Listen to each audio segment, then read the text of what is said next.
mas eu estava falando aqui de Beit Tefilá, né, o Sidur da Betel, que tem esse nome porque remete à frase de Isaías, que a minha casa será uma Beit Tefilá, uma casa de oração, Lechol Amin, para todos os povos, e a gente vê aí um pouco de alguma maneira, na minha opinião, da vocação e da missão da Betel, trazida pelos primeiros, né, pelos fundadores. Não sei se eles tinham essa consciência, mas essa foi a ideia. E aí, fazendo um resumo de tudo que eu falei aqui, sinagoga Beit Knesset, que é uma casa é uma congregação. A sinagoga é Beit Filá, é uma casa de oração, mas a gente não usa esse termo. A sinagoga também é considerada um Beit Midrash, uma casa de estudos, no sentido mais amplo. E com a imigração judaica da Europa Oriental, né, ou seja, de pessoas que falavam como língua principal o Yiddish, que é um dialeto basicamente judeu-alemão, mas que tem na sua composição um pouquinho de polonês, um pouquinho de húngaro, um pouquinho de russo, um pouquinho de qualquer coisa por onde a gente passa. Quando vieram para o Brasil, incluíram português. Quando foram para a Argentina, incluíram espanhol, incluem inglês. Vocês veem em muitos filmes americanos a inclusão de palavras em Yiddish, como gírias, né? Nos filmes. Então, os judeus que vieram com a fala Yiddish, eles chamavam a sinagoga de shul. Porque, ou, dependendo do lugar da onde você vem, poderia ser shul ou shule. É tudo a mesma coisa. Assim como no Brasil a gente tem formas diferentes de falar, às vezes no sul do país, no sudeste, no norte, no nordeste, em outros lugares, na Europa os judeus tinham formas de falar diferentes dependendo do país de onde eles vieram. Se era Rússia, se era Hungria, se era Polônia, se era Croácia, Bessarábia e por aí vai. Tá? Então, na Argentina é mais comum shule, no Brasil, em São Paulo, pelo menos shul. Eu era pequeno, a gente chegava na época das grandes festas, a gente, né, falava, vamos para onde? Vamos para o shul da Rua da Graça, ou vamos para o shul da Newton Prado, ou vamos para o shul da Rua Prates, ou vamos para o shul da Vila. Era shul. A sinagoga era o shul. Shul vem do quê? De shule, de escola. Ou seja, é um local de educação, né? Quem que levantou a mão? Ravi, foi eu. Eu ia até comentar que você logo depois falou Schule em alemão é escola, que é até uma coisa que a gente estava falando antes, de ser algo de estudo, né? De se tornar uma sinagoga, se tornar um estudo. Isso. Então, assim, aí a gente olha, talvez um pouco do sucesso de algumas sinagogas ortodoxas, é que eles oferecem, durante a semana inteira, uma série de cursos para várias pessoas de várias idades. E cursos não necessariamente só de temática judaica. Então, assim, você tem curso de Talmud, você tem curso de Kabbalah, você tem curso de Mishnah, você tem curso de rezas, você tem curso de, sei lá, como se relacionar de uma forma, não sei como, na família, né? Tem dependendo da inclinação religiosa, da inclinação do que é mais importante do ponto de vista moral ou ético para cada tipo de comunidade, vão se oferecer uma série de cursos. Agora, tem outros cursos muito interessantes. Já vieram umas senhoras na Betel, senhorinhas mesmo, né, 70, 80 anos, dizendo, Rabino, eu faço um curso da sinagoga do Rabino tal, às 2 horas da tarde, de crochê. Né? Tem alguém que vem ensinar a gente a fazer, como é que chama, aqueles quadros de... também é com costura, com não sei o quê. Então, assim, tem muitas coisas. Curso de fazer ralá, curso de coisas manuais, né? Então, às vezes, ou mesmo cursos com temáticas culturais, políticas, dependendo da sinagoga. Eu lembro em Israel, tem uma sinagoga chamada Mevakshei Derech, em Jerusalém, que era um pessoal super politizado. Então, eles tinham, durante a semana, encontros com lideranças políticas, com discussões. E estava tudo certo, porque, assim, no final das contas, é uma casa de congregação de judeus. Eram judeus que iam para aquele lugar para rezar, eram judeus que iam para aquele lugar para falar sobre política, judeus que vão para aquele lugar para discutir qual vai ser a nossa próxima ação social em relação à sociedade, que estão passando frio, que estão passando, que estão sem teto, que estão com fome, que estão, enfim, milhões de possibilidades. Mas é um espaço de congregação de judeus, que judeus vão lá e se reúnem para fazer, ou para se aperfeiçoarem em uma série de coisas, ou para tentarem fazer alguma coisa de bom pelo mundo, né? Então, a sinagoga ela precisa ser olhada com todos esses olhares. E eu acho, a Paula destacou isso, né? A questão do shul, do shil, é isso, né? É um espaço também das crianças se reunirem em volta do rabino, no cheder. O que é cheder? Cheder é quarto. É quarto ou é... Não é só quarto. Cheder é um dos espaços da casa. É que em português a gente fala sala, quarto, cozinha, mas como se fosse um dos departamentos da casa, né? Me fugiu a palavra agora exatamente. Ambiente. Um dos ambientes. Obrigado. Então, por exemplo, quando você vai para Israel e o pessoal vai alugar uma casa, o pessoal fala, é uma casa com 3 ambientes, com 4 ambientes. Não fala uma casa com 3 dormitórios. Aqui no Brasil a gente fala, é um apartamento com 2 dormitórios, com 3 dormitórios. Em Israel se fala uma casa com 4 aposentos, né? Ou com 4 ambientes. E às vezes o brasileiro vai lá e se confunde, porque acha que está indo para um apartamento de 3 dormitórios e chega lá e tem 2 dormitórios, porque um deles é a sala, né? Então, o Heder, vocês vão escutar às vezes o Heider, às vezes são sotaques diferentes. Então, tem músicas em Yiddish que falam do rabino que sentava no Heider ou no Heder e as crianças sentavam em volta da mesa e ele ensinava muitas coisas. Às vezes não era o rabino, às vezes o termo rabino é um termo de tratamento, que não necessariamente o cara que é chamado de Rebbe é o Rebbe, é um rabino. Às vezes o Rebbe é um pronome de tratamento de uma pessoa mais velha que sabe mais do que as outras e está lá ensinando. Tá certo? Então, tudo isso a gente vai sacando também na medida que a gente vai entrando em vida comunitária. Mas, bom, vamos seguir então com o nosso Sidur. E eu queria mostrar para vocês... Bom, aqui outra característica que vocês estão vendo aqui, tem uma série de nomes e tem esses ZL. Vocês já sabem o que é isso, não? ZL é muito comum no hebraico a gente ter abreviações com as iniciais de 2 palavras. Então, esse ZL quer dizer Zichrono ou Zichroná Livrachá. Isso quer dizer, não precisam decorar, não necessariamente anotar, a menos que queiram, mas isso quer dizer que a sua lembrança seja para uma bênção, que a sua lembrança seja abençoada, né? Que ao me lembrar dessa pessoa, eu me lembro de coisas boas ou isso me inspire a fazer coisas boas. Então, no Sidur, algumas comunidades têm esse costume de acrescentar nomes no início ou no final do Sidur, ou de qualquer outro livro, de qualquer outro material. Tem pessoas que fazem campanhas, vamos dizer, da Sefer. Vocês já devem ter visto, se alguém viu algum livro da editora Sefer, às vezes vem na primeira e na segunda página. Esse livro é dedicado à memória de fulano de tal, né? Geralmente a família, um filho, uma filha, um esposo, esposa, algum parente, fez uma doação importante para o lançamento daquele livro, para aquela edição, e dedicou aquela edição à memória de fulano de tal. É uma forma de você promover cultura e é uma forma de fazer com que aquela pessoa não seja esquecida. Então, o Sidur da Beter, olha, foram colocados muitos nomes. Então, a gente tem Leon Pfeffer e Antonieta Pfeffer, 2 figuras super conhecidas da comunidade judaica brasileira. Tem até, acho que o túnel, não, tem o túnel Max Pfeffer em São Paulo, né? Perto lá da Rebouças, enfim, acho que 9 de julho. Manuel Tabacou Idal, Ifani Tabacou Idal. Família Idal é uma família tradicional da Betel. Tem um conselheiro da Betel que o sobrenome é Idal. E família Pfeffer, família Chansky, família Kaufmann, Abuleak,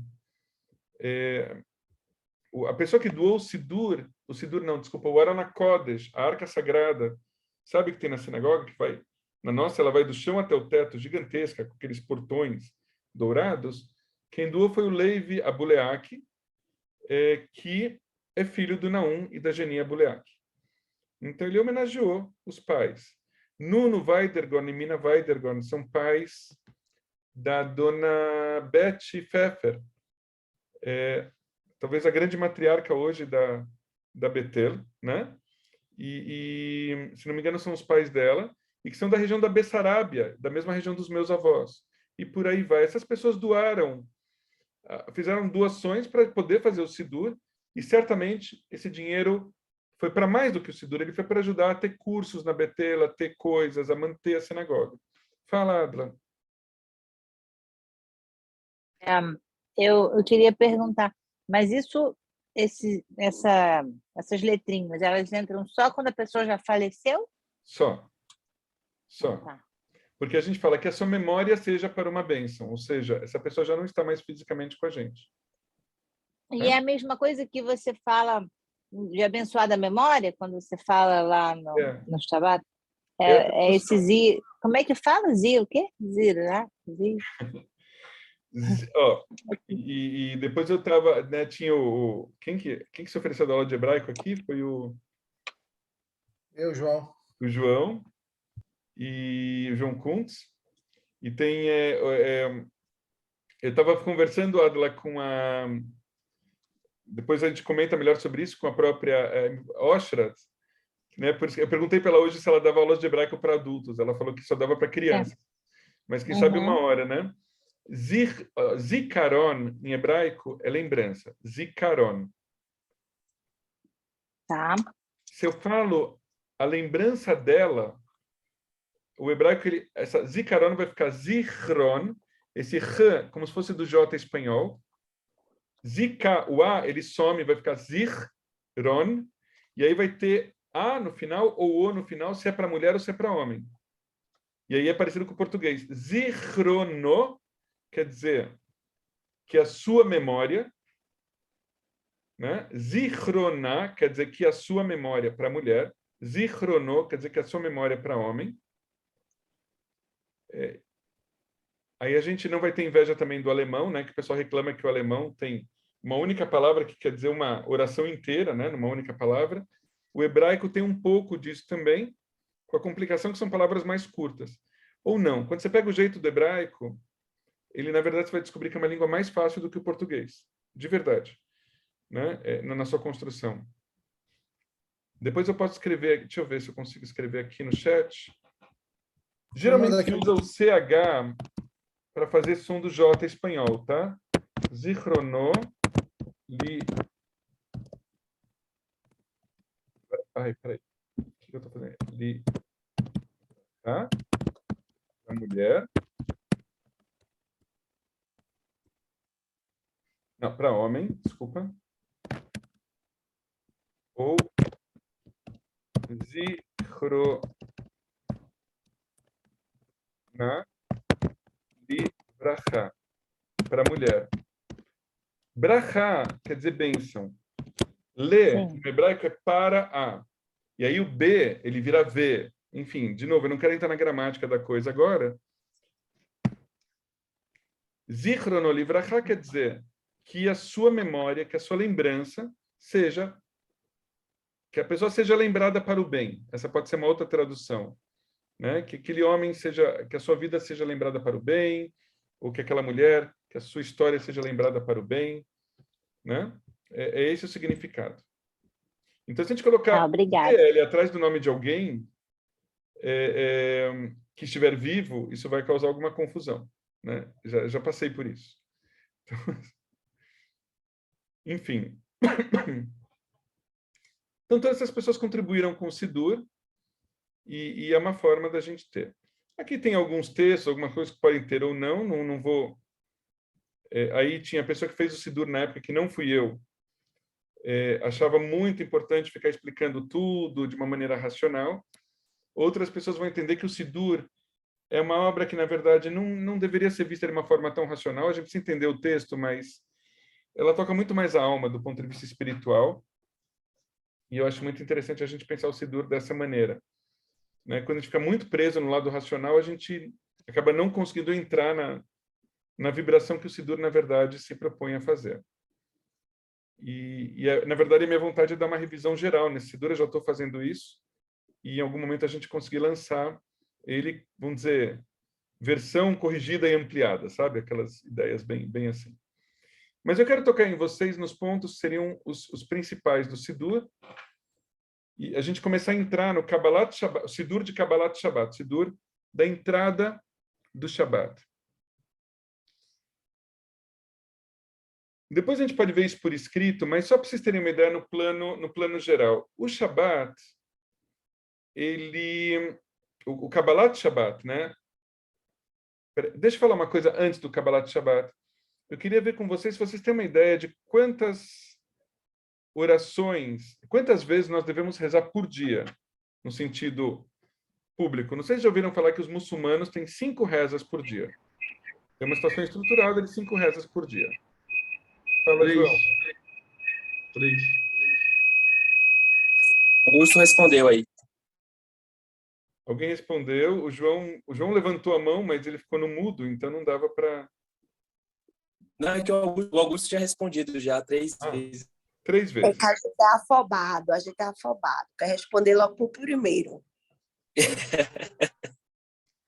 Então, 3 vezes, né? Isso mesmo. Então, a gente tem uma reza que é de manhã, outra à tarde e outra à noite. Em outro momento, eu vou explicar um pouco melhor essas orações. O Kabbalat Shabbat, exatamente, na verdade, ele é uma preparação para a reza noturna do Shabbat. A reza da noite, dependendo... Gente, eu vou falar 2 tradições, devem ter um monte. Devem ter as sefaradis, devem ter em ladino. Eu vou entrar nas mais comuns que a gente tem, tá? Senão a gente não sai do lugar. Vocês vão escutar muito, a reza da noite ela é chamada de Arvit, ou ela é chamada de Ma'ariv. Tem as 2 formas, vocês vão encontrar nos livros de reza. Ma'ariv ou Arvit é o conjunto, assim, de rezas da noite. Tá? Ma'ariv ou Arvit. Vem da palavra Erev, que em hebraico tem um significado parecido com o do inglês, é um pouco que evening, no sentido de pode ser tarde ou pode ser noite, dependendo do contexto. Aqui quer dizer noite. Tá certo? Então, Arvit é noturno. Nós temos o Arvit de Shabbat, mas antes do Arvit de Shabbat, existe uma oração, existe um conjunto de orações que a gente vai chamar de Kabbalat Shabbat. Kabbalat Shabbat. Pessoal, não existe só o Kabbalat. Pessoal, vamos para o Kabbalat. Vocês vão escutar algumas pessoas falando assim, elas estão falando errado. Tá? Tá bom, pode ser de forma informal, estou sendo muito rígido. Mas é que assim, Kabbalah, em hebraico, quer dizer tradição, ou quer dizer recebimento. Kabbalah quer dizer tradição, Kabbalah tem a Kabbalah, né, que é o conhecimento místico e tal, mas Kabbalah vem do verbo lekabel, que quer dizer receber. Kabbalah é alguma coisa que eu recebo, ou seja, eu estou recebendo o Shabbat. É o acolhimento do Shabbat. Então, é um conjunto de orações que aconteceria pouco antes do que a gente chama da noite mesmo de Shabbat. Certo? Acho que é importante explicar isso para vocês. Então, as rezas que a gente faz na sexta-feira à noite, na verdade, elas são uma junção de 2 conjuntos de rezas. São as rezas preliminares ao Shabbat, que é o Kabbalat Shabbat, é o recebimento do Shabbat, e tem as rezas do Arvit de Shabbat, que são as orações do Shabbat propriamente dito. Certo? Tudo bem até aqui? Tá bom. Tudo ótimo, adorei saber disso, eu não sabia. Essas orações, porque assim, aonde eu quero chegar? É uma coisa que eu já falei para vocês várias vezes, que o judaísmo ele evolui ao longo do tempo. Aquela ideia de que o judaísmo ele é estático, ou quase estático, ela, na verdade, ela é equivocada, né?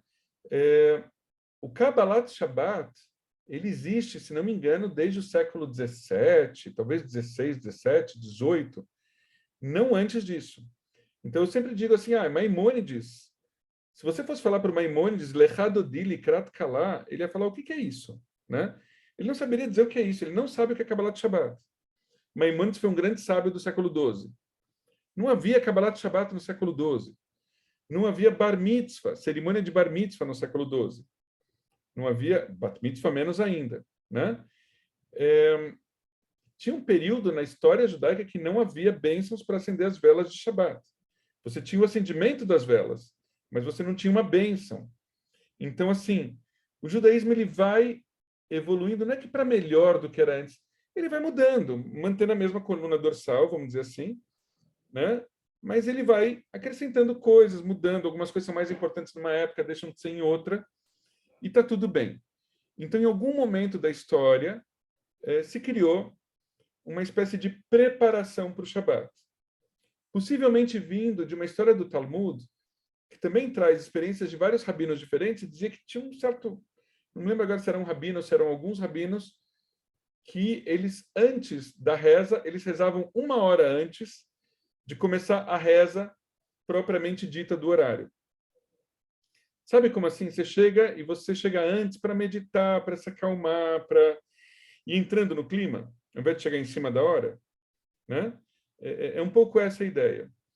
Então, o Kabbalat Shabbat é um momento de você ir entrando, de você chegando. E seria o ideal que a gente pudesse ter isso também na Betel. Em algum momento, quem sabe. Então, vou contar para vocês uma experiência que eu tive uma vez em Buenos Aires. Eu morei lá 7, 8 meses. Em Israel, tinha quase todas as semanas isso. Nas sinagogas que eu ia. Então, em Buenos Aires, tem uma sinagoga que é me fugiu o nome, ela fica perto lá do teatro, como chama? Perto do Teatro Colón. É uma sinagoga gigantesca, ela parece uma catedral, no centro de Buenos Aires. É o Templo Libertad? Templo Libertad, obrigado, isso mesmo. Templo Libertad, não vou contar toda a história do Templo Libertad agora, mas o Templo Libertad está hoje nas mãos de uma organização chamada Fundação Judaica, que em boa parte é reformista, ou seja, o rabino Sergio Bergman é o principal rabino dessa sinagoga. E hoje é o presidente mundial da União do Judaísmo Progressista. Então, quando eu ia lá, era 2007, 2008, eu lembro de chegar, o serviço religioso começava, vamos dizer, 7 horas da noite, você chegava às 6h15, as pessoas iam sentando nos bancos, e o rabino estava lá na frente puxando nigunim, puxando cantos ou sem letra, ou com letras muito curtas e repetitivas. E ele, de vez em quando, falava para as pessoas... Ele falava em voz baixa, no microfone, como dizendo assim, Shabbat Shalom, vamos nos sentando, vamos nos acalmando, deixa o mundo lá fora, você deixou o trabalho, o barulho lá fora que fique lá fora, não vamos conversando, vamos sentando, vamos nos acalmando, vamos aquietando o coração. E aí ele cantava um nigun. Nigun, aí termina com N, não é nigun, nigun, né? Nigun vem de neginá, é melodia. Klei neginá são instrumentos musicais. Então, nigun é uma melodia. Ele cantava melodias mais tradicionais, menos tradicionais, muitas do Rebbe do Shlomo Carlebach, que é um rabino dos anos, sei lá, 60, 70, e que são muito populares até os dias atuais. Enfim, outra sinagoga que tinha muito essa prática é a Kol HaNeshama, que fica em Jerusalém. Então, essa tinha, como vivi 4 anos em Jerusalém, quase todas as semanas eu estava lá, ou nela, ou a Navateilah, que é Jewish Renewal, mas ficava no mesmo prédio. E muitas sinagogas têm essa prática. Você chega, não é que você fica lá batendo papo, oi, tudo bem, como a gente faz muitas vezes na Betel, mas as pessoas sentam, vão sentando, e de alguma maneira já tem um clima que vai sendo criado. A Betel tem esse clima sendo criado uns 10 minutos antes, às vezes com melodias mais calmas, às vezes muito agitadas. Eu tenho tentado convencer a equipe litúrgica da Betel a ser cada vez mais tranquila. Espero que um dia eu consiga, né? Mas assim, porque a ideia é que a gente vá realmente chegando e desligando do mundo lá fora e entrando no clima de Shabbat, que pode ser alegre, mas esse início mais tranquilo. Então, o Kabbalat Shabbat, ele tem meio que... Esse é o espírito do Kabbalat Shabbat. né? Entre a tarde da sexta-feira e o Shabat, propriamente dito, você tem uma transição. Como se fosse uma espécie de um entardecer espiritual nosso, né? Entrando no clima de Shabat.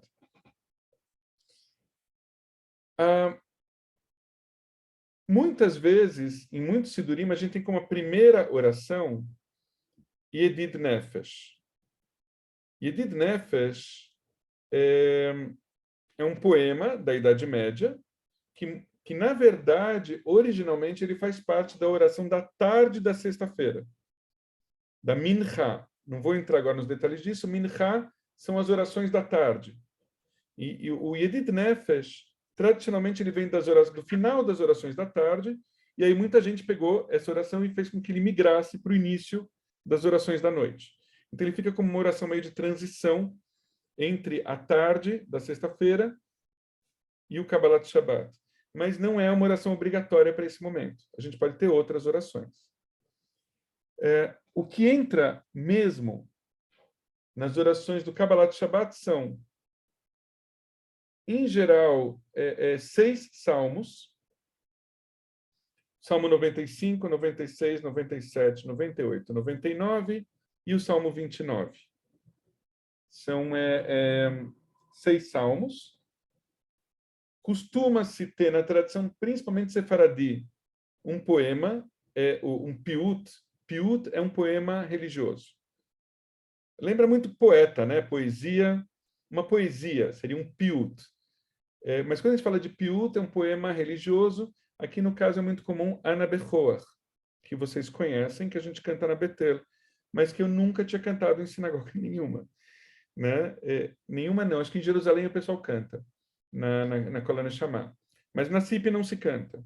Na Shalom eu desconfio que também não. Em algumas outras sinagogas se canta Ana Bechoar, mas não é uma obrigação que tenha nesse momento. Na Betel Se a gente pensar em tirar o Ana Bechoar, acho que as pessoas vão reclamar demais, e é realmente uma oração muito bonita. Aí depois tem um poema, outro poema litúrgico, que é Lechadodi, que é uma espécie de hino litúrgico central do Kabbalat Shabbat. É quando eu recebo a noiva Shabbat. É uma oração mística, né, principalmente, mas se a gente for um dia estudá-la, a gente vai ver, ela é muito bonita, né? E a construção dos versos é muito bonita. Então, a gente tem 6 salmos iniciais, aí entram com 2 poemas litúrgicos da Idade Média. Os 2 são da Idade Média, Ana Bechoar Lechadodi, e aí depois vem outros 2 salmos, já vou passar a palavra para vocês, já existem outros 2 salmos, que é o Salmo 92 e 93, que na verdade como formam um conjunto só. Então, aqui eu quero dizer para vocês é que a construção do Kabbalat Shabbat, ela tem, na verdade, como se fossem 6 salmos iniciais que representam, de alguma maneira, os 6 dias da semana da criação, domingo, segunda, terça, quarta, quinta e sexta. Aí dá uma parada, 2 poemas religiosos, e aí a gente vem para 2 salmos que, na verdade, falam do Shabbat. Né? O Salmo 92 e o Salmo 93. Que, sabe, a gente fala, agora chegamos no Shabbat propriamente dito. Então, são 8 salmos que, na verdade, é como se fossem 7, representando 7 dias da semana. E aí você vai ter um Kadish, que interrompe o Kadish como, não Kadish dos enlutados. O Kadish é uma oração de santificação e de reconhecimento da grandiosidade de Deus, mas que, tecnicamente, é uma oração que fecha uma sessão de orações. Então, temos uma sessão de orações que começa tradicionalmente lá com Yedid Nefesh, 6 salmos, um poema que é o Ana Bechoar, que não é obrigatório, Lechadodi, sim, é obrigatório. Aí vem outros 2 salmos, que na verdade é como se fossem um só, falando de Shabbat. E aí terminamos. Terminou, tem que ter um Kadish. Fechou? Na Betel a gente não faz esse Kadish. Mas é como se fosse, sabe, tipo, gente, fechamos uma sessão. Aí vamos começar outra, aí a gente vai entrar para o Arvit, e aí vai ter a oração do Baruch, que vamos dizer, que é um chamado ao chamar Israel, mas aí a gente começou o Arvit propriamente dito, eu não quero entrar nisso ainda, e eu vou passar a palavra para a Geise, e depois a gente vai poder destrinchar isso um pouquinho mais, ou cantar um pouco também. não ficar só no lado racional, tá? Fala, Geise. Boa noite. Boa noite a todos. A minha dúvida é o seguinte: então aquele Kadish que ocorre no meio, que os enlutados não se levantam, é para encerrar uma sessão, indicar, tipo, encerramos essa sessão, vamos iniciar outra? Isso. É essa a função dele? É. Ok. Ó, aqui na Betel, ele acho que ele nem tem o Sidur. Tem. Não nesse momento. Não nesse momento. E aqui, olha, o Salmo 92, Salmo 93, e aí ele vai direto para o Baruch. Esse é o Sidur da Betel. Que segue aqui, eu acho que eles não tinham muita consciência quando fizeram esse Sidur, ou tinham, mas eu não sei. Mas aqui eles seguem uma espécie de um enxugamento da reza típico do movimento reformista, que vai falar, olha, eu entendo o Kadish dessa forma, mas está muito repetitivo, a cerimônia fica muito longa, vamos dar uma enxugada e vamos manter as orações principais. Mas eu estou explicando para vocês onde que ele entra. Fala, Adla. Não, eu não levantei a mão, não. Eu levantei sem querer. Tá bom. Não, desculpa, não fui eu, não. Tá bom. Então, Geise, a pergunta da Geise também é muito boa para a gente entender um pouco do Kadish. E sem querer me justificar, eu vou falar um pouco na história que viralizou, que parecia que a gente tinha feito um Kadish com canto indígena misturado com uma passagem da Torá. Não. Então, não vou explicar agora tudo do Kadish. Acho que o Kadish mereceria talvez até uma aula por si mesma, ou meia aula por si mesmo, né, para ele. Mas existem muitas funções do Kadish e vários formatos diferentes do Kadish. É uma oração que é composta por várias estrofes. A gente tem, vamos dizer, tem 3 ou 4 Kadish, pelo menos, principais. E, às vezes, o pessoal do Chabad vai inventar um 5º Kadish, mas eu vou explicar para vocês. Então, assim, tem o Kadish completo, que a gente chama Kadish Shalem. Para os íntimos, vamos chamar de Kadish. Tá? O Kadish Shalem, gente, a dica que eu dou para vocês saberem se ele é para os enlutados ou não, é se ele é cantado ou não. Quando ele é cantado, ele traz uma certa alegria. Se traz uma alegria, não é para enlutados. Tá certo? Então, quando eu leio o Kadish, é porque eu não vou imprimir eu não vou trazer alegria num momento que não é um momento alegre. Já vou responder ao Augusto, que pergunta por que o Kadish está em aramaico e não em hebraico. É uma ótima pergunta. Então, assim, mas primeiro vamos falar do Kadish em si mesmo. Então, a gente tem o Kadish Shalem, vamos chamar do genérico, o principal, né? É o Kadish completo, que ele vai desde aquele Itgadal ve'Itkadash Shemei Rabbah até o Ose Shalom. E termina o Ose Shalom Bimromav, o Yase Shalom, ou seja, santificado, Itgadal ve'Itkadash, engrandecido e santificado seja o seu nome, né? Começa assim, e ele termina, aquele que faz a paz nas alturas celestiais, que ele estabeleça a paz sobre nós e sobre todo o povo de Israel, e digamos amém. E a tradição liberal acrescenta, e sobre todos os povos da terra, e digamos amém. Então ele vai desse engrandecido e santificado até que Deus estabeleça a paz. Esse é o Kadish completo. O Kadish completo, ele separa grandes sessões do serviço religioso.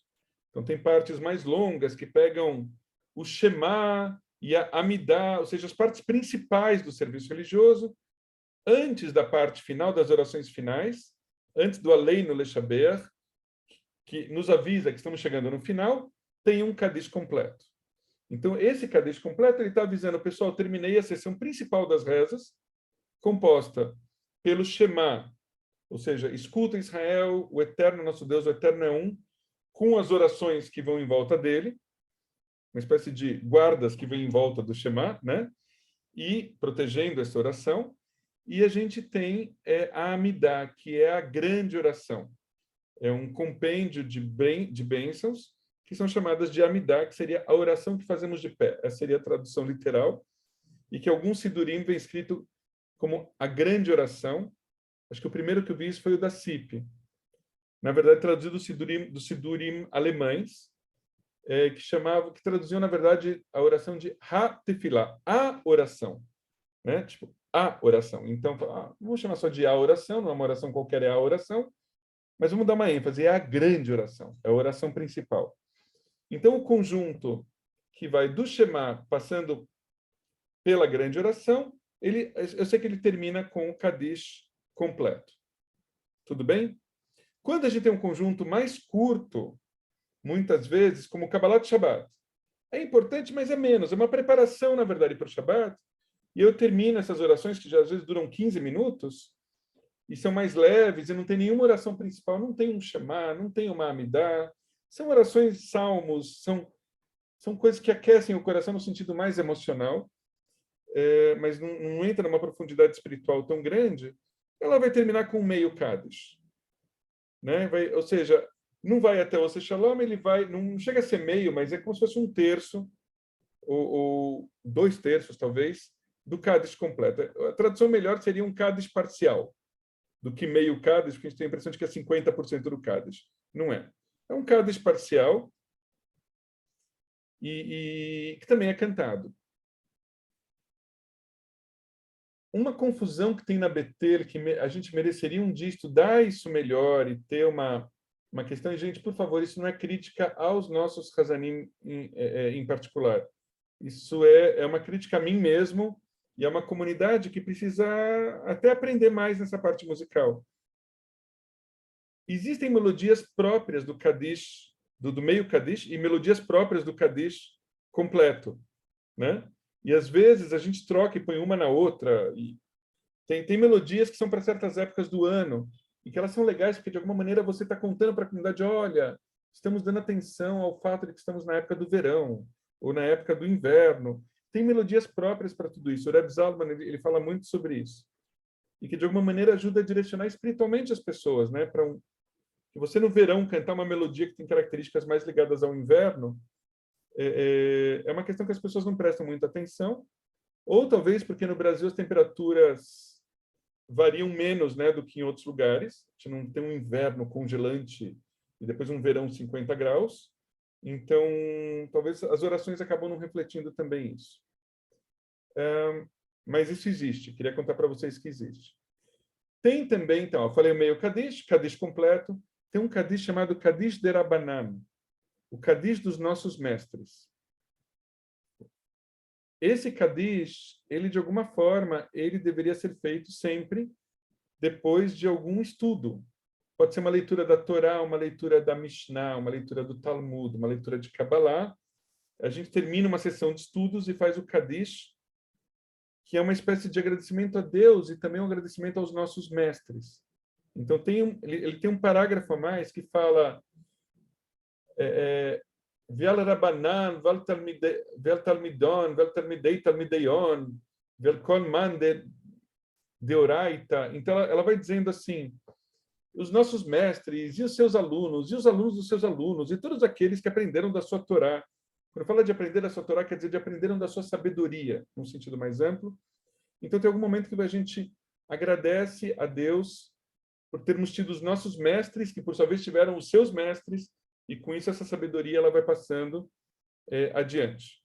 Então, geralmente a gente reza isso, uma oração de gratidão que vem depois de um período, de uma sessão de estudos, certo?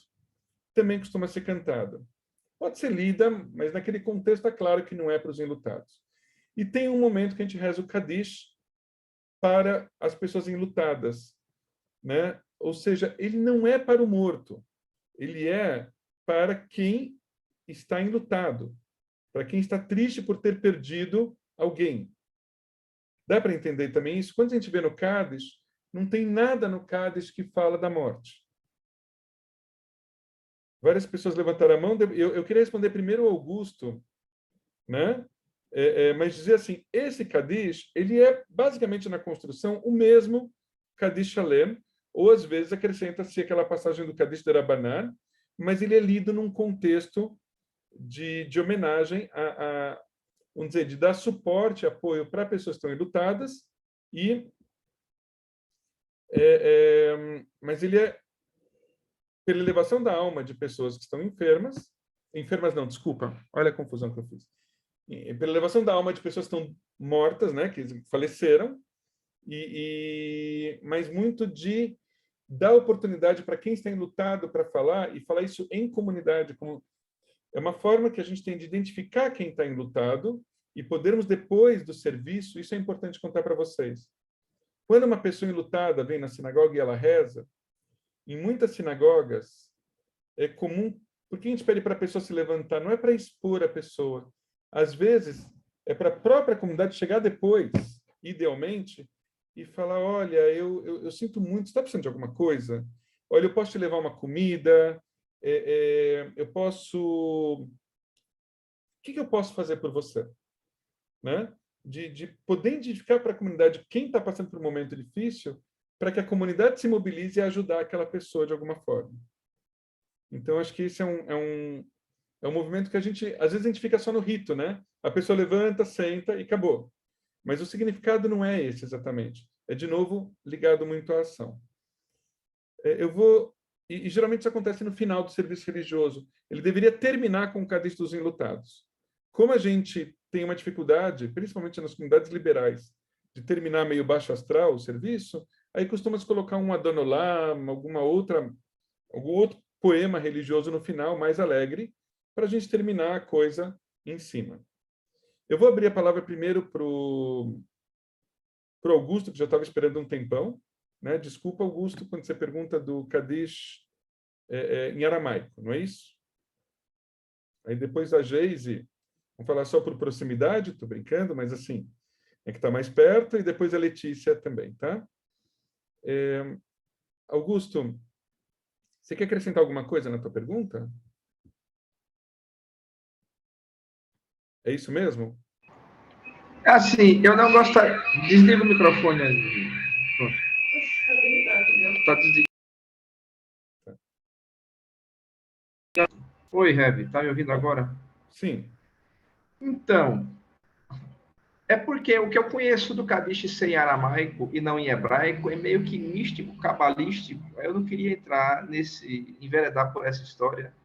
Aí eu queria te perguntar qual é, assim, a tua posição com relação a isso, por que ele é feito em aramaico e não em hebraico? Uma dúvida que eu tenho, assim, sem ser por essa vertente místico-cabalística que a gente, pelo menos que eu aprendi. Olha, depois a gente pode buscar textos que possam explicar melhor o Kaddish. Depois eu vou até ler um pedaço, eu estou com um livro na mão, que é um material bem interessante, eu ainda queria ter toda essa coleção, que é uma coleção chamada My People's Prayer Book. Cadê? Ai, eu estou com aquela coisa de... Só um minutinho, tirar o... Pronto. Gente, não precisa sair comprando, tá, Rafael? A menos que você queira, mas assim... É uma coleção de livros que ele é muito legal. Montando minha biblioteca. Conservadores, reformistas, liberais e tal. E com explicações mais históricas, muitas vezes. Eu estou com ele na mão para a gente ver a situação do Kabbalat Shabbat, editada pelo Rabino Lawrence Hoffman, da Jewish Lights, que é uma editora muito, muito bacana. E ele... eu vou responder um pouquinho do que o Augusto está falando, depois eu vou ler aqui alguma coisa que ele fala do Kaddish. Que ele não vai explicar isso que o Augusto está falando, mas vai trazer um complemento àquilo que eu estava falando. Depois a gente pode pesquisar um pouco mais sobre a história do Kaddish. Mas, Augusto, é muito provável que o Kaddish tenha sido escrito em aramaico porque era a língua que as pessoas falavam.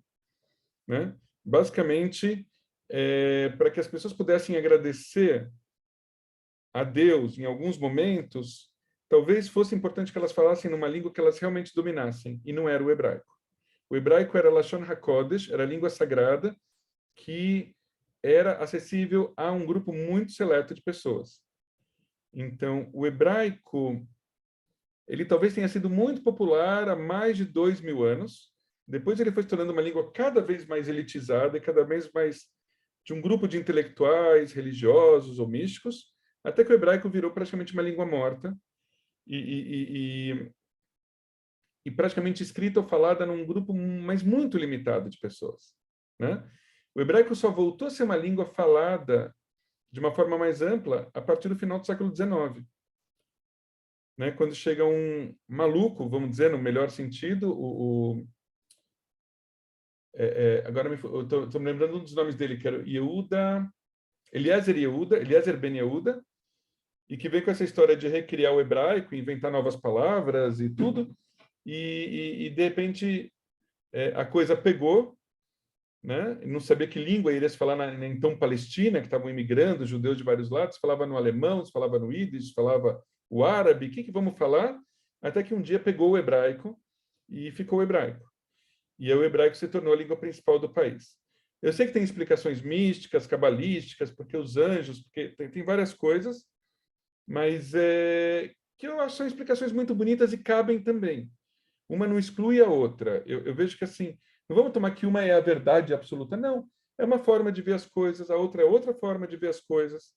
E no Sidur reformista israelense, você tem o texto no aramaico e do lado você tem o texto em hebraico. E muitos kibbutzim em Israel, principalmente de orientação socialista, os primeiros e tal, eles têm o seu próprio Kaddish do kibbutz, que eles criaram um próprio Kaddish. E começa em hebraico, It Gadal Veit Kadash Shemo Hagadol. Shemo Shela...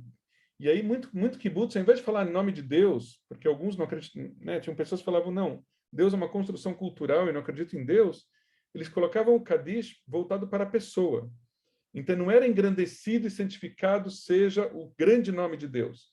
Era engrandecido e santificado seja o grande nome do Shmuel, que faleceu semana passada, e que foi um grande homem do nosso kibbutz, né? Então, a gente tem uma outra construção muito bonita, na minha opinião, também. Tá?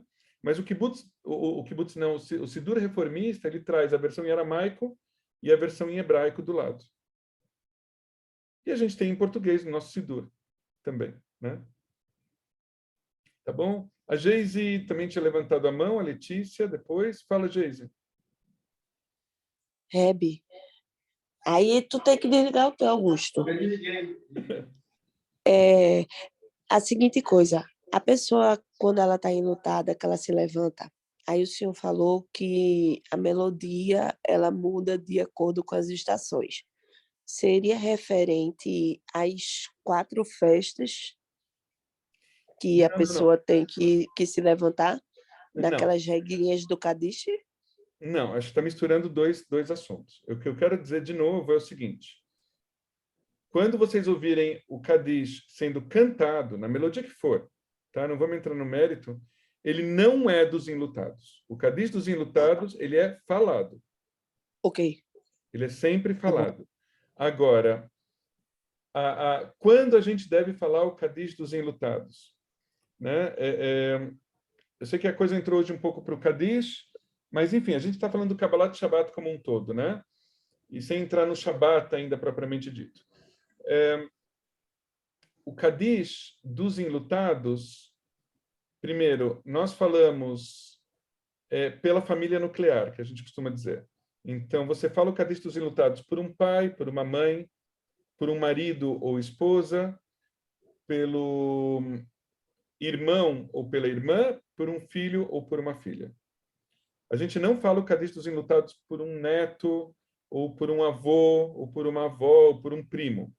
Você fala o Kadish dos enlutados pela família, realmente, vamos dizer, com a ligação direta com você. A exceção do marido ou da esposa, todos os outros seriam, vamos dizer, como relações de sangue mesmo, né? Tá? E por quanto tempo que a gente fala? A gente fala no máximo pelo período de 1 ano. E aí vão ter situações de costumes diferentes, mas, assim, na verdade, seriam de 11 meses a 1 ano. Ou seja, do primeiro ano, né, desde o falecimento. E aí, depois, existe o costume de se falar, em termos particulares, uma vez por ano, no chamado aniversário de falecimento, pelo calendário judaico, ou seja, sempre que se passa 1 ano pelo calendário judaico. Vamos dizer que a pessoa, sei lá, a pessoa morreu no dia X de fevereiro. Aí você vai ver que aquele dia, por exemplo, é o dia 13 de Adar, por exemplo. 13 do mês judaico de Adar. Aí todo ano, no dia 13 de Adar, você pode acender. Isso a gente vai falar depois mais nas questões do luto, tá, gente? Mas só para trazer. Uma vez por ano, naquela data, você vai rezar o Kadish dos enlutados. Durante o ano, você não reza mais, a não ser nas orações de Iskor. Em Pesach, também no Iskor você não reza, você reza o El Malei Rachamim, que é uma outra oração. Então, eu vou lembrar dos meus mortos, ou dos mortos em geral.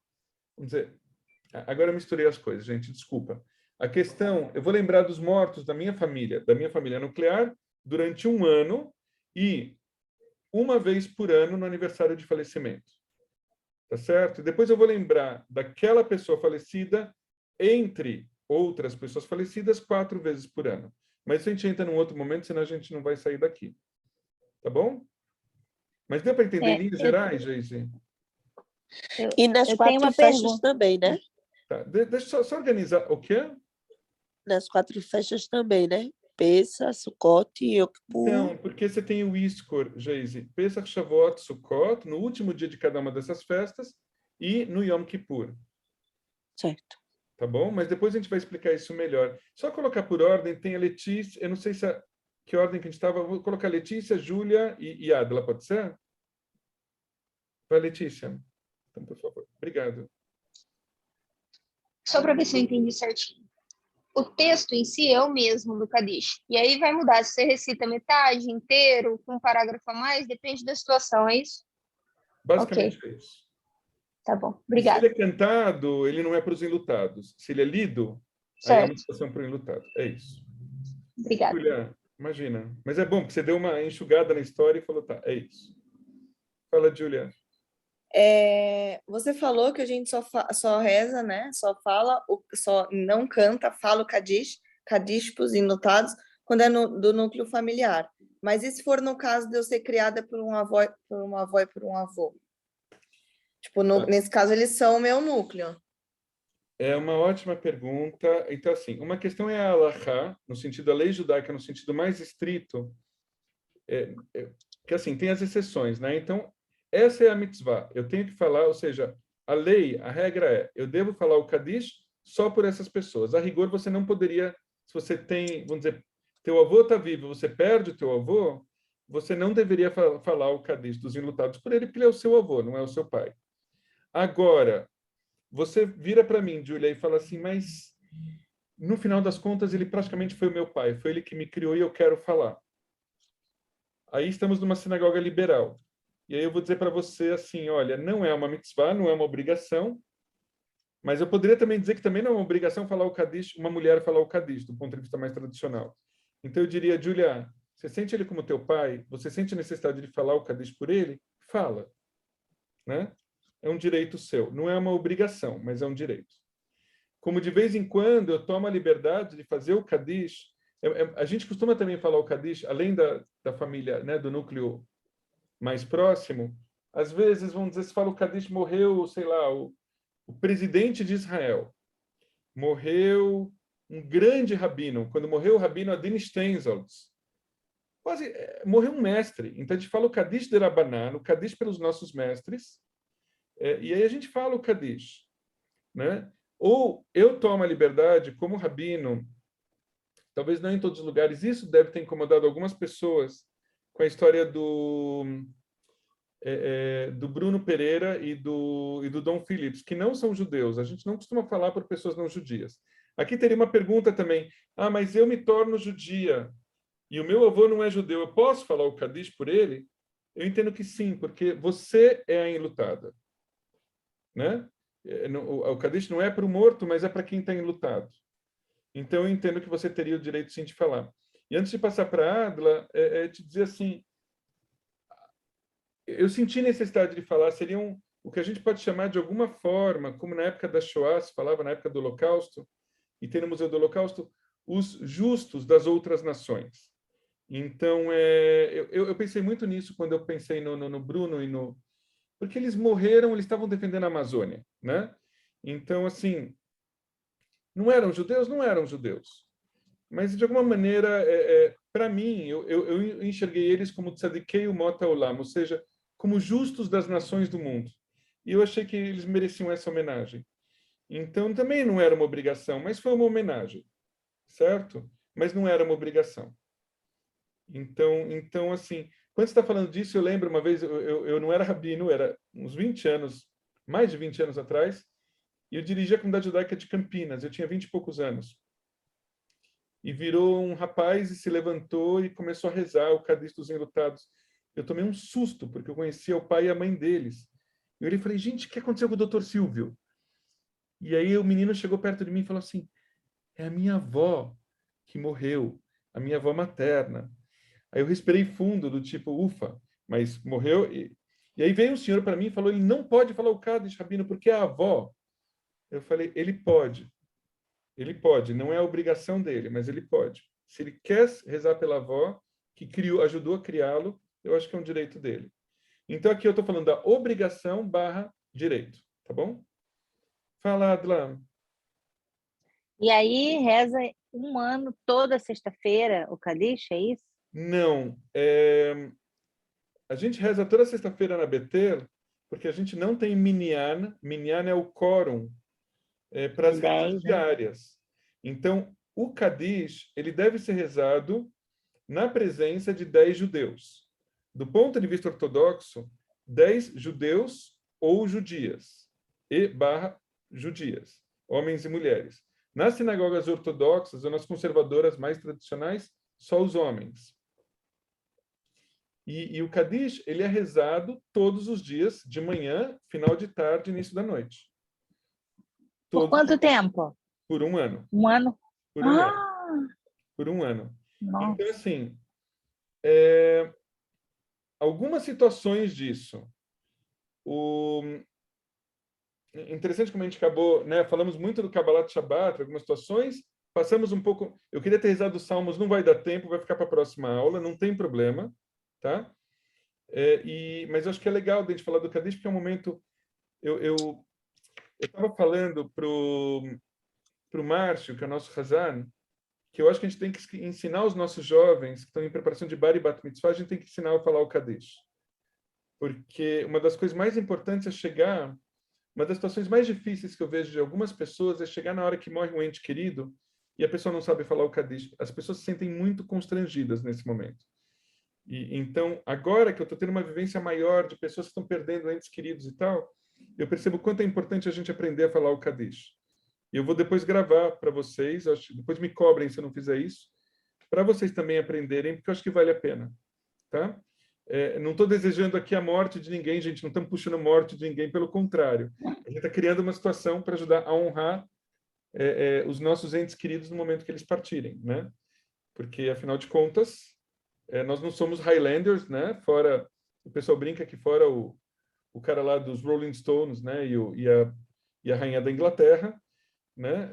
O resto não somos Highlanders, então precisamos saber. Bom, então a gente reza todos os dias, a rigor, e é muito interessante porque isso ajuda a gente a lidar com o luto. Então, por exemplo, eu lembro quando faleceu a minha avó paterna, e depois meu avô paterno, meu pai e meus tios, todos moravam aqui, na verdade moram aqui na região de Higienópolis. E aí, quase na frente de onde eu moro, tem uma sinagogazinha pequena. Isso seria um outro plano para mim, muito legal, que a Betel tivesse uma sinagogazinha pequena, que poderia ser no mesmo prédio ou até em outro lugar, um espaço de oração pequeno. Tem uma sinagoga na Rua Doutor Veiga Filho que fica em cima de uma padaria. É praticamente uma sala que deve ter 70 metros quadrados, 60 metros quadrados, né? E tem mais 1 ou 2 quartos. Quer dizer, deve ser um espaço de 90 metros quadrados, tipo um sobrado, carinhosamente conhecido como Beit Lechem, que é a casa que é padaria. Beit Lechem quer dizer padaria. E que dá o nome na cidade de Belém também, que fica perto de Jerusalém. Então, a Beit Lechem, como as pessoas chamam, ou o Shil da padaria, né? Algumas pessoas chamam do Shil, algumas pessoas que não têm muita intimidade com o espaço, mas querem mostrar intimidade, aí falam o Shil da padoca, para falar, pô, eu sou super íntimo daquele, mas não é. é conhecido como Shul da Padaria, ou como Beit Lechem, o pessoal que mora no bairro há tantos anos. E lá é uma sinagoga que não tem rabinos. Ela basicamente é uma sinagoga de rito ortodoxo, mas ela não tem rabino, é uma sinagoga de amigos. O nome oficial dela é Keilat Achim, é comunidade de irmãos, né? Como se fosse uma fraternidade, e é o que ela é. Então, tem lá algumas pessoas que sabem dirigir a reza, e dirigem. De vez em quando contratam alguém, de vez em quando não. Meus pais e meus tios iam rezar lá. Por quê? Porque você atravessa a rua, você está na sinagoga, você entra, tinha reza, depois comiam um pouco de arenque, tomavam um café, às vezes tinha até vodka, porque isso era um costume muito da Europa Oriental, e se despediam, soltavam umas piadas e, né? No começo os enlutados estão mais tristes, os outros, você escuta as pessoas fazendo uma brincadeira, outra lá, um grupo de amigos. Com o tempo, isso vai te ajudando a lidar melhor com o luto, porque você vai criando amigos naquele espaço. Chega numa hora que eles estão num espaço de camaradagem, começa a falar de futebol, começa a falar se abraçam. E aí terminou o período do luto, é muito comum que as pessoas enlutadas façam uma doação para o espaço, até para ajudar a manter esse espaço que dá suporte para outras pessoas que vão estar enlutadas. Então, é uma sinagoga que ela funciona muito na base de dar um espaço diário para quem está enlutado. Ela vive disso, praticamente, né? Então, é uma curiosidade. A gente não tem nenhuma sinagoga liberal que faça muito esse papel, talvez a CIP. A CIP contrata, principalmente são senhores de idade, que ganham um certo valor por mês para estarem presentes e formarem o Minyan. Na CIP são apelidados carinhosamente de Minyan Boys, né? Por quê? Porque eles formam um grupo, o quórum, que garante para uma pessoa que está... Legal, João. Um abraço. Tchau, tchau. Porque amanhã tem uma agenda super cedo, perdão. Tchau, tchau. Tudo bem. A aula... Eu queria que vocês levassem também em conta, quando a gente fala de horas, de 1h30 de aula, que não é a primeira vez que a gente tem 2 horas de aula, né? Então, a gente tem um tempo que a gente estende muitas vezes também. Mas, assim, então, idealmente, deveria se rezar todos os dias. Só para terminar essa conversa, que eu dei umas viajadas um pouco, na Betel a gente não tem essa prática. Então, a gente abriu as rezas das segundas-feiras, que podem servir para pelo menos um dia por semana as pessoas irem lá e rezarem, nem que seja online. Eu espero que um dia a gente comece a fazer essas rezas também de forma presencial. Isso é um desejo meu. Aí sim, eu poderia fazer a reza presencial e ser transmitido online, não vejo problema para quem acompanhar de fora. E a gente faz no Shabbat, né? Então, aqui acho que responde para... Também na Betel as pessoas não são religiosas no sentido de, muitas vezes, comprometerem a rezar todos os dias. Mas uma outra coisa que a gente pode ter, e que pode atender a necessidade de algumas pessoas, não existe Kaddish individual, mas tem uma oração que é como se fosse. Então, é uma espécie de Kaddish sem Minyan. Gente, não existe Kaddish sem Minyan, tá certo? O Kaddish exige o Minyan. Mas tem uma oração que é como se ela tomasse o lugar do Kaddish quando eu não consigo ter um Minyan. Então, na falta disso, ou na impossibilidade, ou até, sei lá, não tenho como, não estou afim de todo dia ir para uma sinagoga de manhã, final de tarde, início da noite, depois eu quero colocar isso no próximo Sidur da Betel, tem uma espécie de Kaddish, entre aspas, sem Minyan. Uma oração que vai no lugar. Tá? Eu acho que é uma possibilidade também. Não sei quem chegou primeiro aí, se foi Letícia, se foi o Rafael.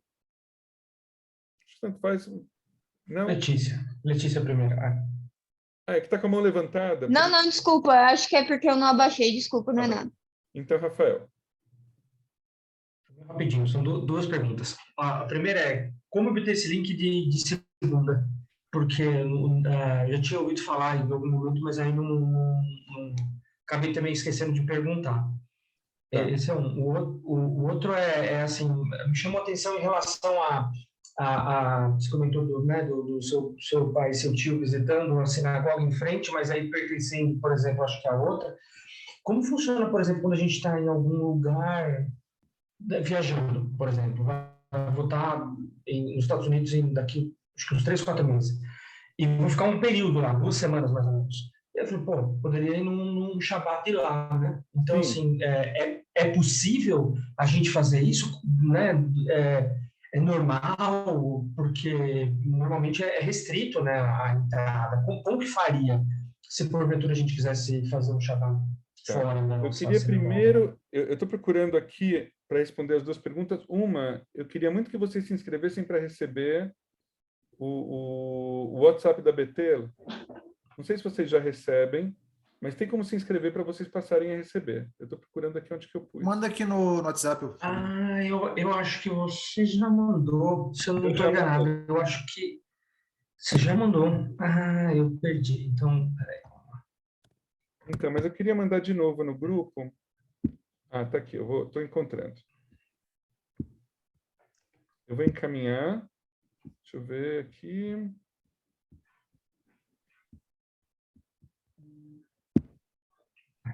O João.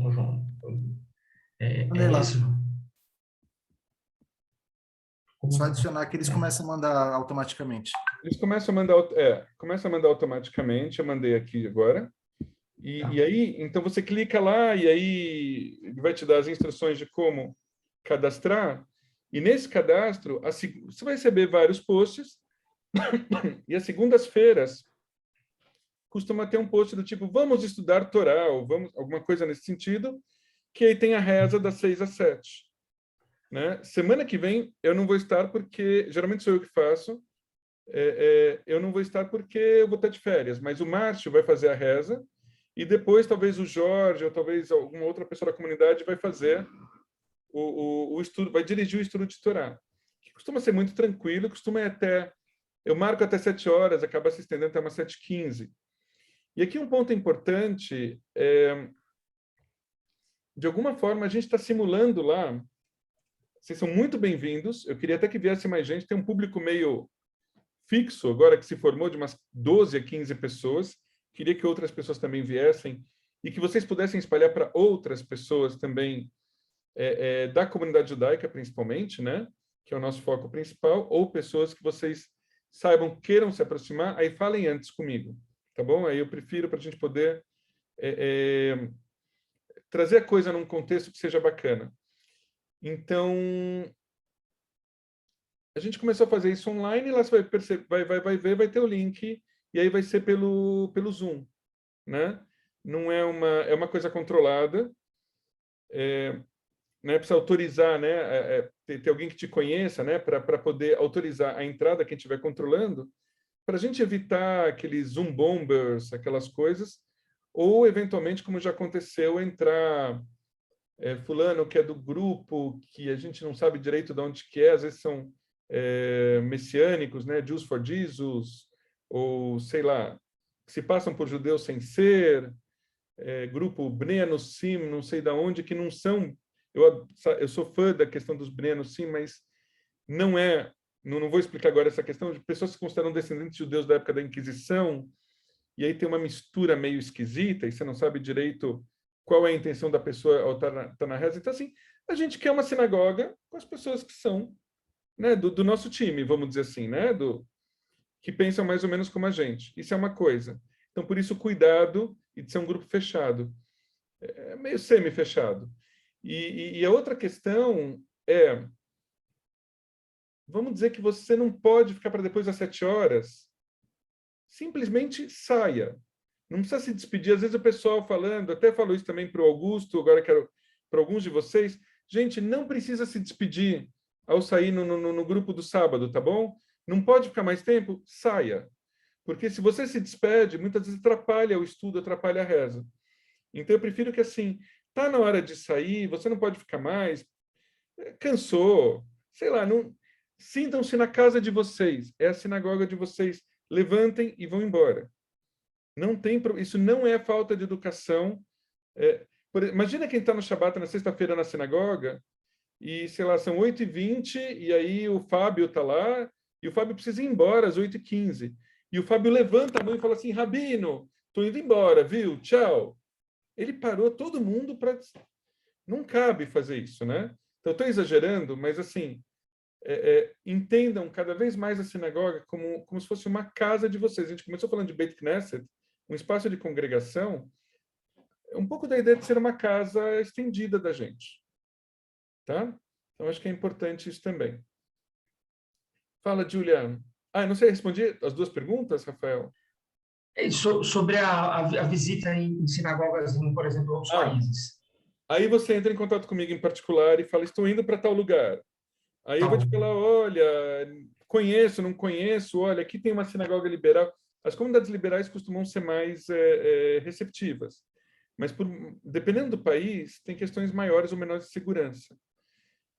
Na Itália, por exemplo, eu tive muita dificuldade em entrar na sinagoga, mesmo falando com um cara hebraico e não sei o quê, mostrei passaporte, o cara me deu uma canseira de uns 15 minutos. Por quê? Porque era a única sinagoga praticamente em funcionamento em Roma, numa época de um encontro que estava tendo de 50 anos do nosso Tritate, o pessoal estava armado e preocupado até o último fio de cabelo, então não foi fácil entrar. Em Israel, paradoxalmente, pode achar que é difícil, é fácil de entrar. Por quê? Porque 80% da população é judia. Então, quando você chega numa sinagoga, normalmente ela está aberta e não tem maiores problemas. Tá certo? Então, mas pode ser numa cidade e tal, vão te perguntar, tudo bem, tal, quem é você, né? Então, quando você for em Israel, você pode entrar numa sinagoga ortodoxa, não vejo problema, mas se quiser conhecer uma sinagoga liberal, eu acho que é legal. Aí você me pergunta, eu falo, ó, você está indo para Jerusalém? Tem a Kol HaNeshama, tem a Har-El, tem não sei o quê. Está indo para Carmiel, tem a sinagoga tal. Em Natânia, tem a sinagoga tal. Aí está indo para os Estados Unidos, olha, em Miami, olha, talvez, não sei, entre em contato com alguns brasileiros. Enfim, aí a gente conversa. Normalmente, a etiqueta é mandar um e-mail para a sinagoga. Olha, eu sou o Rafael e eu faço parte da sinagoga do Rabino Uri Abetel em São Paulo, e eu estou indo a passeio e quero a trabalho, e eu gostaria de passar o Kabbalat Shabbat com vocês, tudo bem?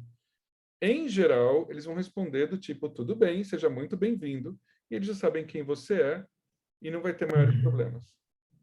Perfeito. Tá bom, obrigado. Fala, Julia. E depois da Júlia, vamos terminar por hoje? Tá bom. Fala, Júlia. Eu só quero ver se eu entendi direito. O Kadish dos enlutados é o que a gente faz normalmente, né? Que as pessoas se levantam e é isso, né? Só que eu não entendi a... Levantam só as enlutadas. Só as pessoas enlutadas. Tá. Isso. Só que eu não entendi a parte que você falou, que precisa ter 10 judeus ou judias. Normalmente tem? Ou eu não reparei? Normalmente tem. Né? Ah, tá. Agora, assim, normalmente tem. Então, às sextas-feiras e sábados, mas também é boa a pergunta, porque a gente está vivendo hoje uma época mais fluida, vamos dizer, com algumas coisas que estão mudando. Então, com a pandemia, a pergunta é boa porque, assim, chega sábado de manhã, você deve ter visto lá 5 pessoas, 6 pessoas.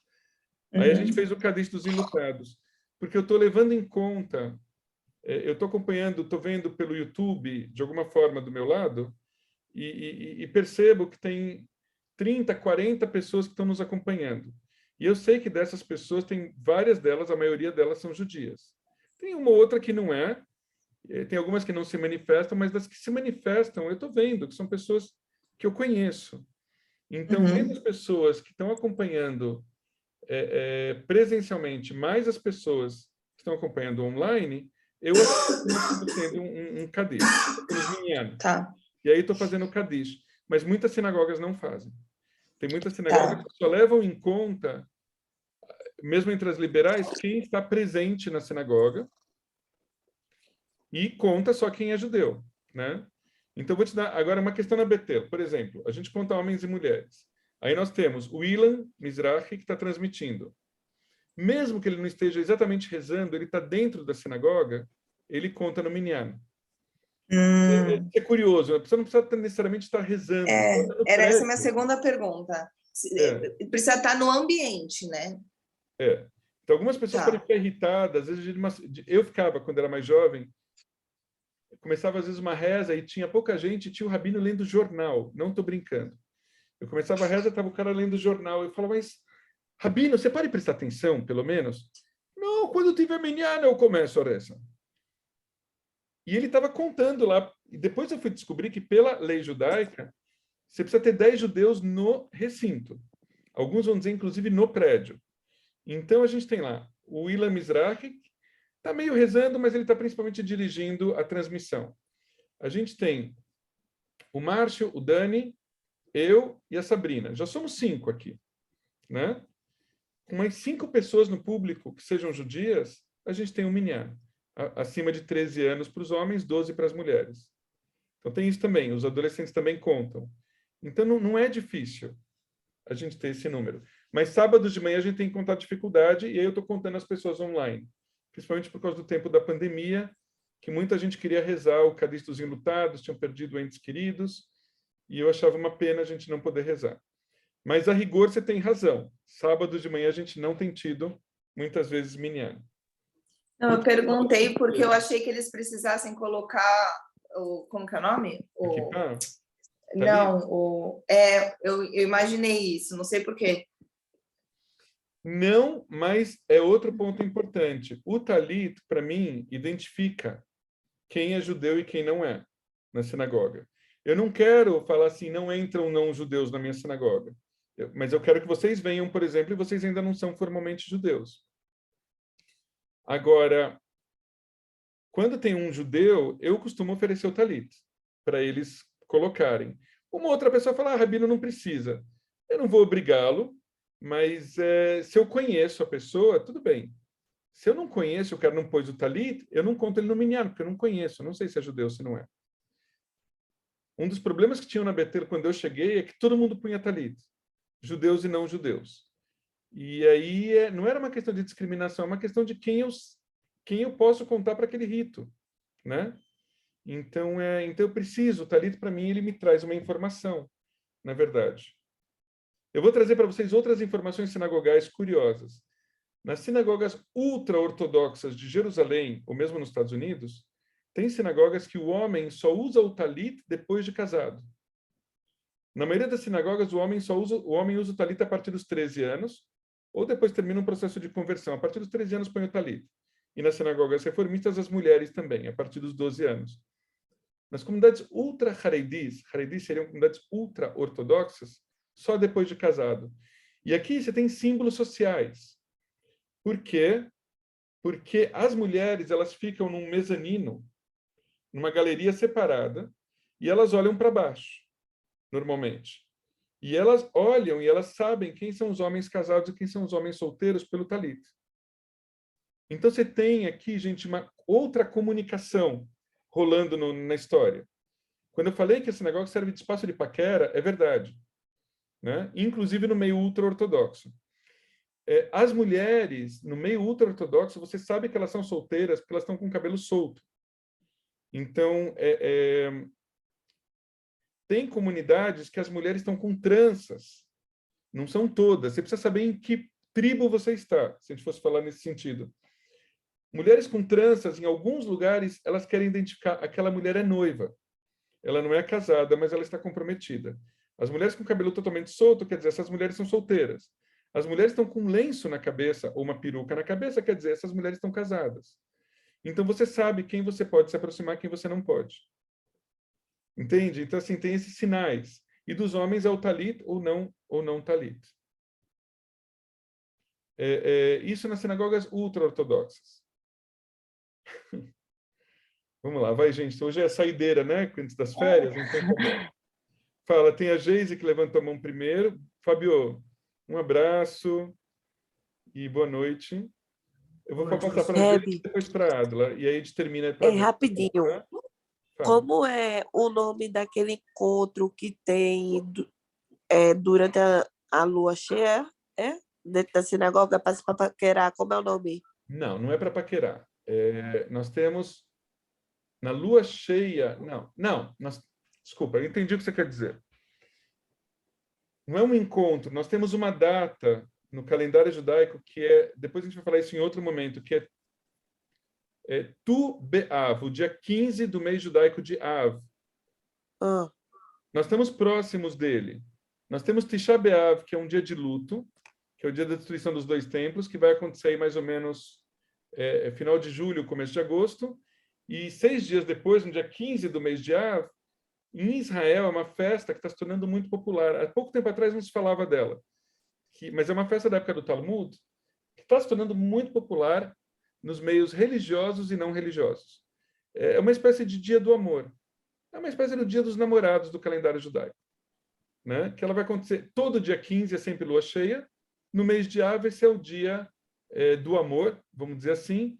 Tel Aviv, as boates e as discotecas fervem nessa noite, né? Vai ter festa até de manhã.